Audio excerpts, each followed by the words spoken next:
Yo'llar. Agar unda belgilangan me'yorlarga amal qilinmasa, harakatning barcha ishtirokchilari uchun xatarli manzilga aylanadi.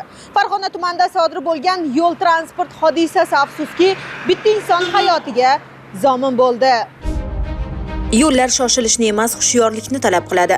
Ammo ayrim holatlarda rul boshqaruvi paytidagi birgina noto'g'ri qaror o'lim bilan bog'liq falokat xunuk oqibatlar bilan yakun topadi. Soat taxminan 12:30lar chamasi Farg'ona tumani, Farg'ona mahalla fuqarolar yig'ini hududidan o'tuvchi 40 va 021 Farg'ona Sattarobod Xonqiz qishlog'i avtomobil yo'lining 6-kilometrida sodir bo'lgan yo'l transport hodisasi afsuski fojiali yakun topdi. Dastlabki ma'lumotlarga ko'ra, Cobalt rusumli avtomobil Farg'ona shahridan Xonqiz qishlog'i tomon harakatlanib kelayotgan vaqtida yo'lning o'ng tomonida to'xtab, xavfsizlik choralariga amal qilmagan holda chap tomonga qayrilib yuborgan. Natijada o'sha yo'nalishda orqasidan harakatlanib kelayotgan yana bir Cobalt rusumli avtomashina bilan to'qnashuv sodir bo'lgan.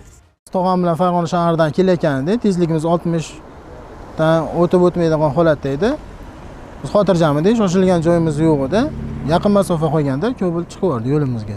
To'g'rimizni bosgani ulgurmadi shekilli menimcha.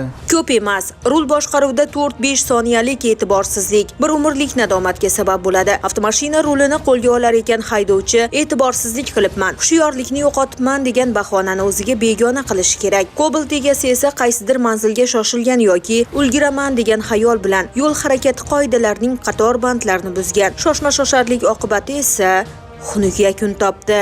Cobalt avtomashinasi yo'lovchisi tan jarohati olib, tuman markaziy shifoxonasiga birinchi yordam ko'rsatish uchun yuboriladi.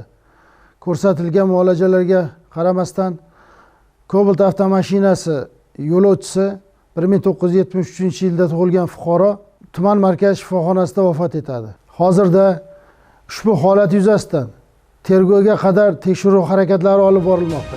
Hurmatli fuqarolar, ayniqsa Yangi yil bayrami arafasida yo'llarda harakat jadallashadi. Bunday paytda har bir haydovchi o'z mas'uliyatini yanada chuqur his qilishi kerak. Yo'l harakati qoidalariga amal qilmaslik, arzimaslik tuyulgan xatolar inson hayoti va sog'ligi uchun qaytarib bo'lmas oqibatlarga olib kelishi mumkin.